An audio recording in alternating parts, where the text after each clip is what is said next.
우리 성경 말씀 로마서 16장 6절 같이 읽겠습니다. 너희를 위하여 많이 수고한 마리아에게 문안하라. 오늘 성경 너무나 이해하기 쉽죠. 근데 실제로는 여기 마리아라는 사람이 어떤 마리아를 말하는지 우리는 모릅니다. 우리가 누구인지도 모르는 그 사람을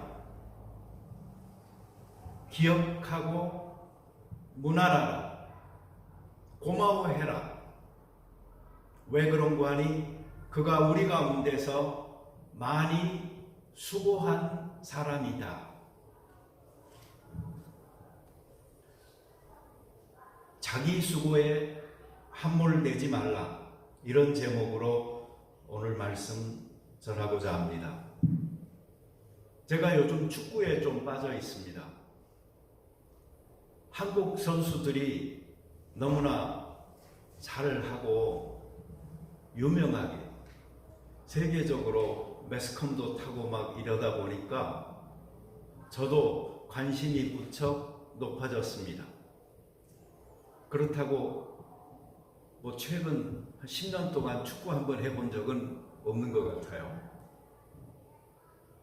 유튜브에 보잖아요. 그러면 어떤 사람들이 있냐면 실시간으로 중계되는 축구 경기를 자기 눈으로 TV 틀어놓고 보면서요, 입으로 중계해서 올리는 사람이 있어요. 그러니까 꼭 라디오 옛날에 그 축구 중계하듯이 그렇게 하는 것이죠. 저는 그런 것을 좀 자주 요즘은 보게 됩니다. 왜 그런 거 하니? 제가 일하는 시간하고요, 딱 맞아요. 이게 영국이나 유럽에서 이루어지는 경기들이 시차 때문에 한국에서는 정말 시청하기 어려운 아주 이른 새벽 시간이거든요. 그렇지만 제가 일하는 시간하고는 딱 맞아요. 그리고 어차피 경기하는 그 화면을 보여주는 게 아니고 그 사람이 하는 말만 저는 들으면 되잖아요. 그러니까 일하면서 그냥 소리만 저도 듣고는 합니다. 저는 가끔 생각을 해요. 내 대신에 시청료를 저 사람이 내고, 그리고 보면서 입으로 중계까지 해주고 있어요.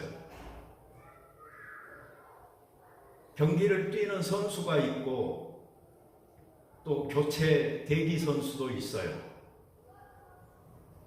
감독도 있고 주심도 있고 선심도 있고 대기심도 있고 참 땀 흘리면서 열심히 일하 싶어요.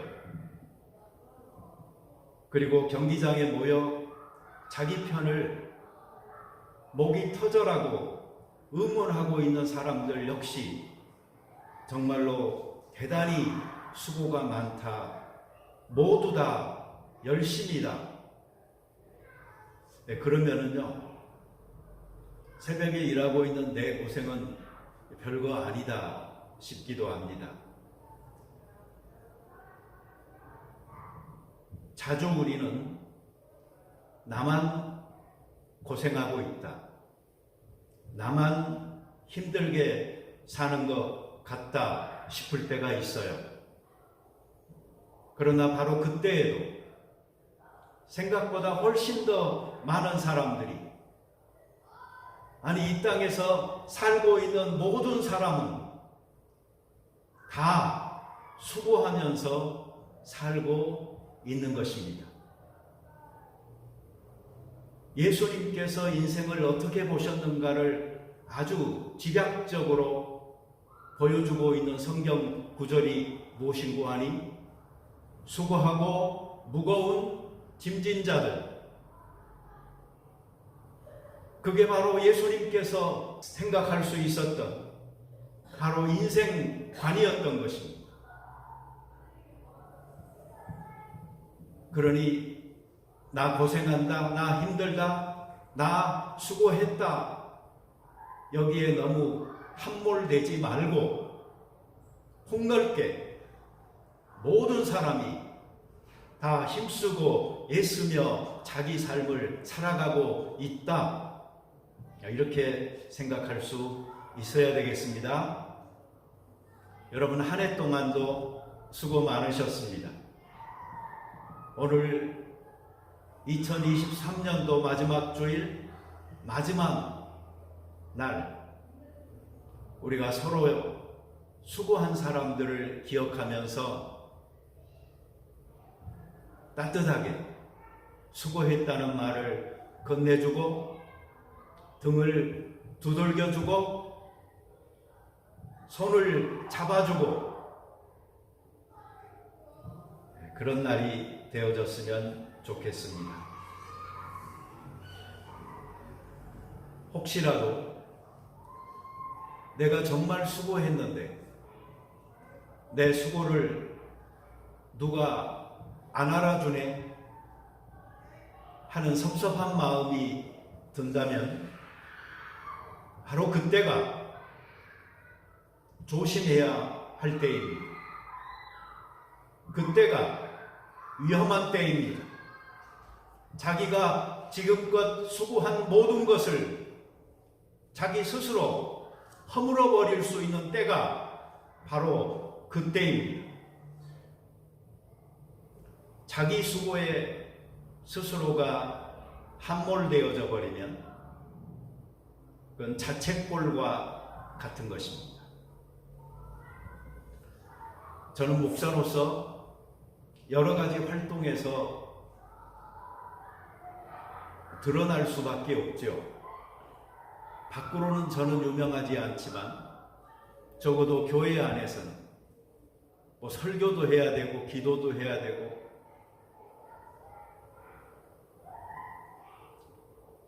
하지만 보이지 않는 곳에서 섬기고 일하는 사람들은 너무나도 많이 있습니다. 그래서 미안하고 감사합니다. 우리 찬양팀, 우리 주일학교 선생님들, 식사 봉사하시는 분들,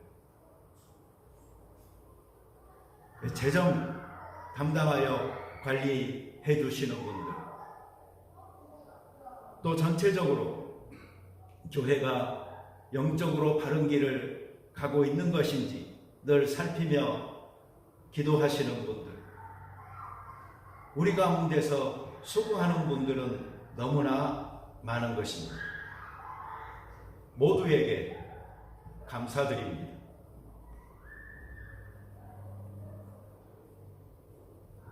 저는 성경을 보면은 고생하고 수고한 분의 대표자를 예수님이라고 생각합니다.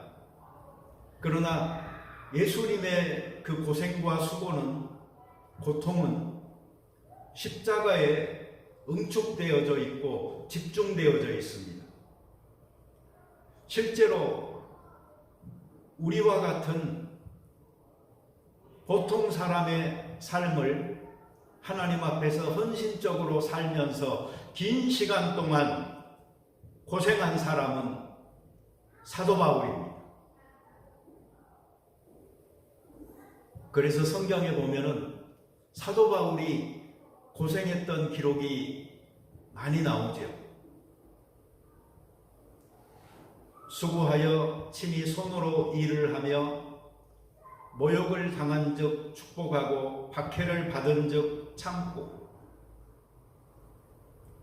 매맞음과 갇힘과 난동과 수고로움과 자지 못함과 먹지 못함, 이러한 것들을 견뎠습니다. 옥에 갇히기도 더 많이 하고 매도 수없이 받고 여러 번 죽을 뻔하였으며 그는 죽고 헐벗었노라고 스스로가 고린도 전서와 후서의 성경 구절들에서 이야기하고 있습니다. 대단하지요. 누가 감히 그의 수고에 대해서 왈가왈부할 수 있겠습니까? 바울은 데살로니가 후서 3장 8절에서 말하고 있듯이 누구에게서든지 음식을 값없이 먹지 않고 오직 수고하고 애써 주야로 일함 너희 아무에게도 해를 끼치지 아니하려 함이니 그는 실로 믿는 이들의 본이 되었습니다. 그럼에도 불구하고 그는 이렇게 말합니다. 고린도전서 15장 10절 그러나 내가 나 된 것은 하나님의 은혜로 된 것이니 내게 주신 그의 은혜가 헛되지 아니하여 내가 모든 사도보다 더 많이 수고하였으나 내가 한 것이 아니요 오직 나와 함께 하신 하나님의 은혜로라.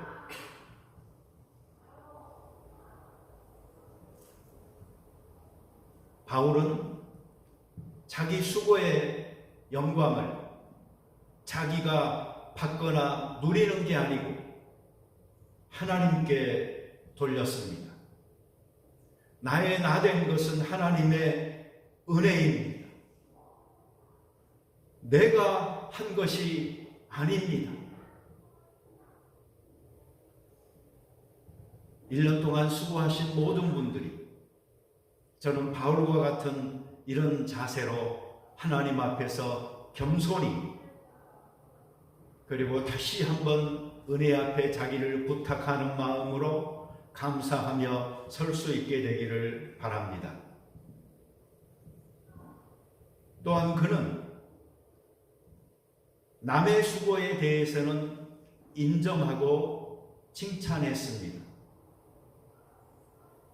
그래서 그의 서신들을 보면은 개인적 부분들이 드러나는 마지막 부분들에서는 여러 사람의 이름을 언급하면서 이 사람들을 기억하라고, 이 사람들에게 고마움을 표시해달라고, 안부를 전해달라고 지속적으로 이야기하고 있었던 것입니다. 한번 바울이 자기 자신에게 가졌던 태도를 남들에게 똑같이 적용한다고 해보세요. 어떻게 될까요? 너 된 것은 하나님의 은혜다. 너가 한 것이 아니다. 이렇게 하면 어떻게 될까요? 같은 말이지만 이상하죠. 자기에게 그것을 적용하여서 하나님의 은혜를 더 드러나게 하고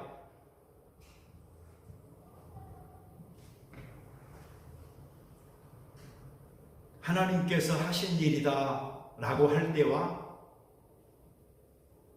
다른 사람에게 적용하여서 이건 하나님이 하신 거고 하나님의 은혜다 라고 끝내버리는 것과는 분명히 다른 것입니다.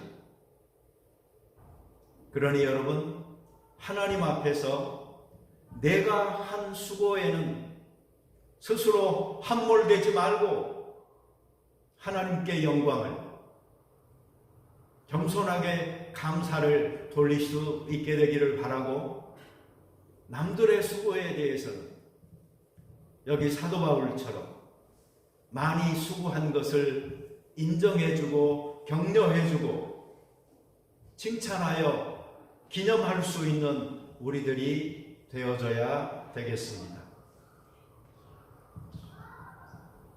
이 수고라는 말에 그 헬라어 명사형이 코피아노라는 말이에요. 그래서 저는 그걸 보면서 코피 흘리기까지 수고해야 성경에서는 그걸 수고라고 하는가 보다라고 생각을 했거든요. 여러분, 근데 성경은 실제로 코피 정도가 아니고 순교의 피를 흘리는 사람들이 곳곳에서 발생하는 그 상황에서 신앙생활을 하고 있었던 공동체들이었던 것입니다. 오늘날 우리는 십자가 진다는 것을 조금 더 시간 투자하고 조금 더 땀 흘리는 것을 의미하는 정도로 받아들이지만, 십자가 진다는 것은 순교하는 것을 의미했던 그 단어 하나하나가 그대로의 뜻이었던 초대교회 당시에 신앙생활했던 사람들이 바로 성경에 나오는 인물들인 것입니다.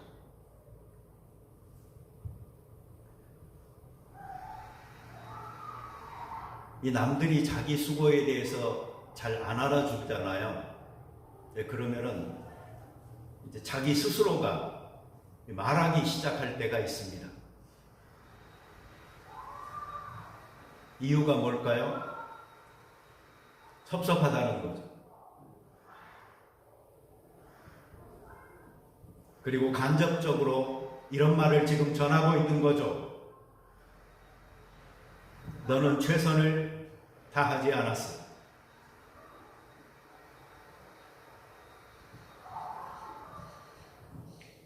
그리고 나는 최선을 다했어. 자랑하고 싶은 것입니다.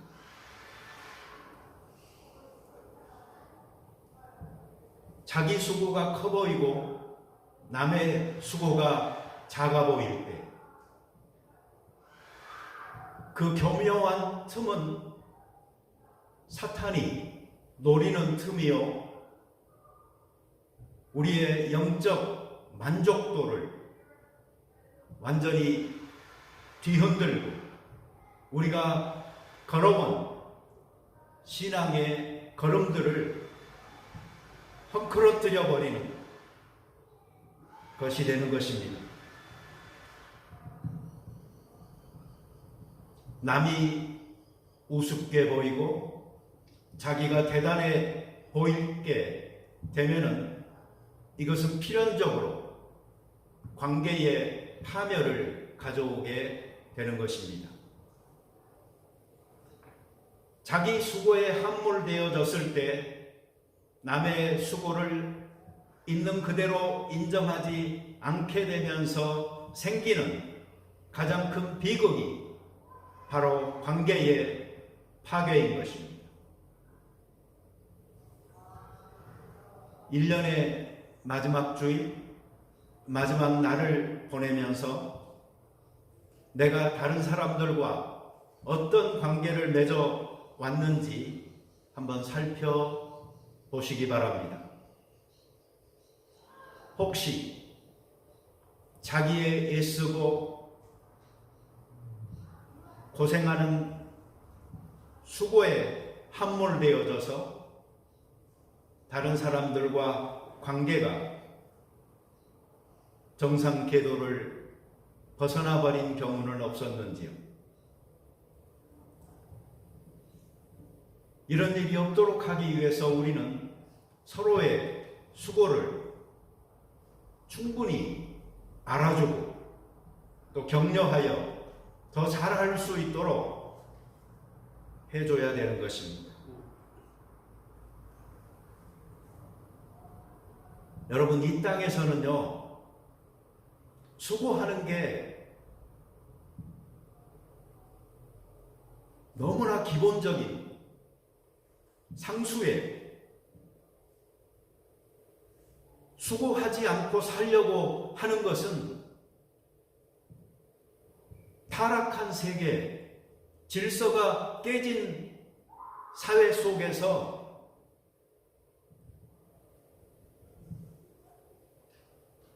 범죄하면서 살겠다 하는 것과 다를 바가 없습니다.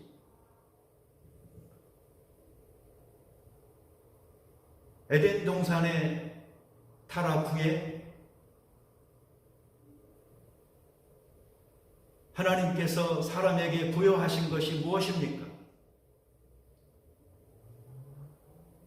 해산의 고통, 그 수고를 더 하셨고,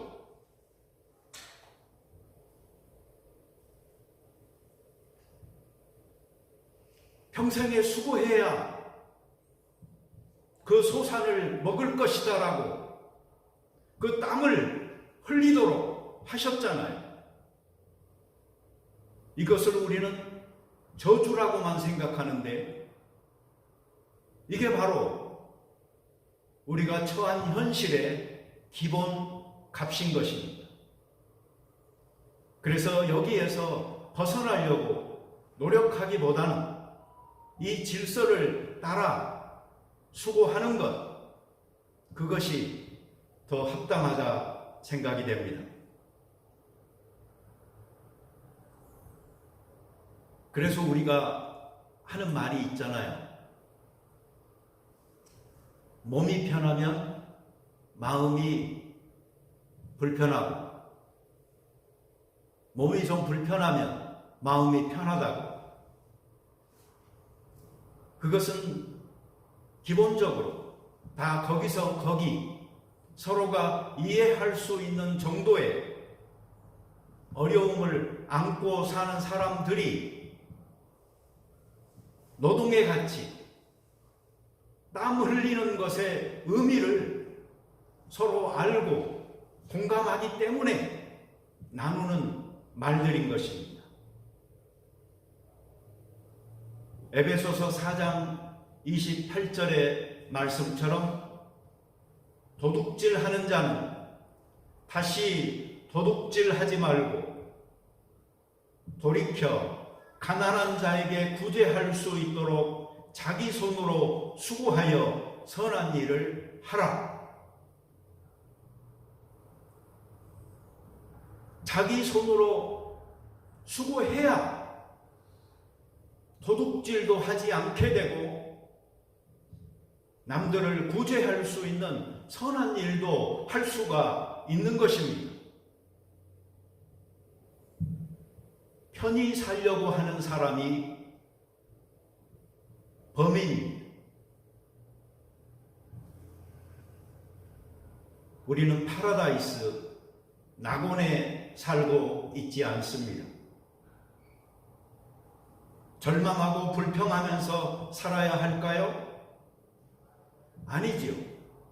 오히려 현실에 맞게끔 살아야 합니다. 이 수고하는 것에 대한 생각을 바꿔야지만 우리는 이 땅에서 하나님께서 새로 부여한 질서에 맞게끔 살아가는 것입니다.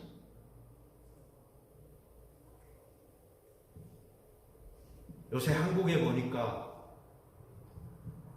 특검을 피하는 자가 범인이다, 뭐 이런 말을 많이 하더라고요. 저는 이렇게 말씀드리고 싶어요.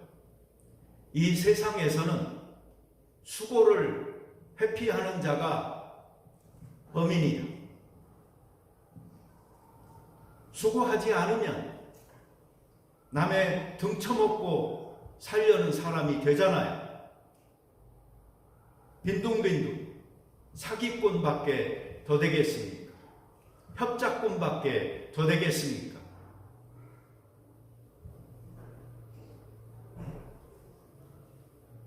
정직한 땅, 노동의 가치가 높아질 때에 그 사회가 건전해지는 것입니다. 한국은 선진국이 되자라는 그 목표 하나를 향하여 수치적으로 마치 조작하듯이 전 국민을 내몰고 여기까지 달려왔습니다. 그렇지만 아직도 거기에는 정규직과 비정규직의 차이가 심하죠. 남녀의 차별도 있죠. 기수와 호봉의 문화가 만들어져서 힘없는 자는 착취당하는 구조를 어찌 선진국의 구조라고 할 수 있겠습니까? 수고하지 않으려는 사회 풍조는 배격되어야 합니다. 남의 수고로 놀고 먹으려는 그 태도는 문제인 것입니다. 여행이나 행제를 바라는 마음도 문제입니다. 요즘은 이 투기와 투자를 구별하려고 하는 경향이 있습니다. 맞습니다. 자본주의 사회에서 부정할 수 없는 현실입니다. 그럼에도 이 투기의 도박적 성격이 있듯이 투자에도 도박적 성격이 있다는 것은 부인할 수 없습니다. 그러니 여러분, 투기나 투자 쪽으로 너무 관심 갖지 마시고, 그건 정말 여유 있을 때 좀 나중에 생각하시더라도요, 수고하여 땀 흘려서 살아가는 이 노동의 가치에 여러분들이, 그리고 제가 더 많이 관심을 두고 살아가므로 땀 흘려 차곡차곡 하나씩 쌓아나가는 그러한 삶이 되어졌으면 좋겠습니다. 수고하지 않으려고 하면은 도둑질하게 되죠. 칼 들고 남의 것 뺏으면 강도입니다. 훔치면 도둑입니다. 대놓고 훔치듯 살짝 훔치듯 티내고 훔치든 티내지 않고 훔치든 사람에게서 훔치든 시스템에서 훔치든 다 도둑의 범주에 들어가는 것입니다.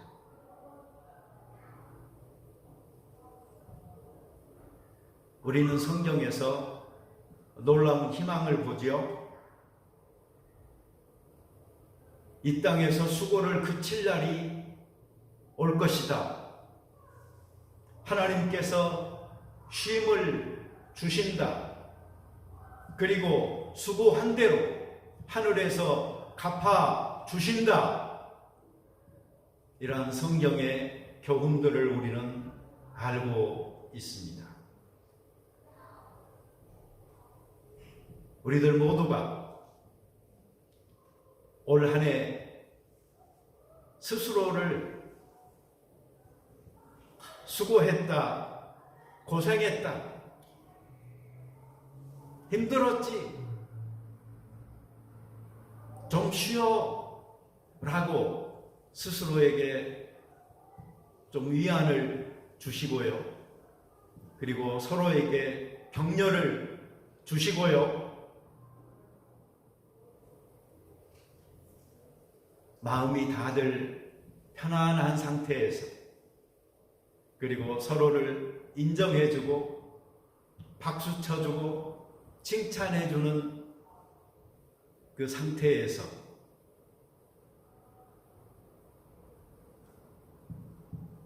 몇 시간 남지 않은 내년 또다시 하나님께서 우리에게 기회로 축복으로 주시는 1년의 시간을 잘 맞이할 수 있게 되기를 바랍니다. 그 시간은 하나님께서 미리 가셔서 예비하여 준비하신 시간입니다. 이미 하나님께서 기다리고 계시는 시간입니다. 그 시간을 기대와 열망으로 맞아 또다시 수고의 땀으로 가꾸어 나가는 귀한 기회가 될 수 있게 되기를 소원합니다. 우리 같이 기도 드리겠습니다. 자비로운 주님, 감사합니다. 우리가 1년을 하나님 앞에서 보냈습니다. 이 귀한 시간 우리를 지켜주시고 보호하시고 깨달음 주셔서 정신적으로 더 성장하고 영적으로 더 풍성해질 수 있도록 하셨음을 감사드립니다.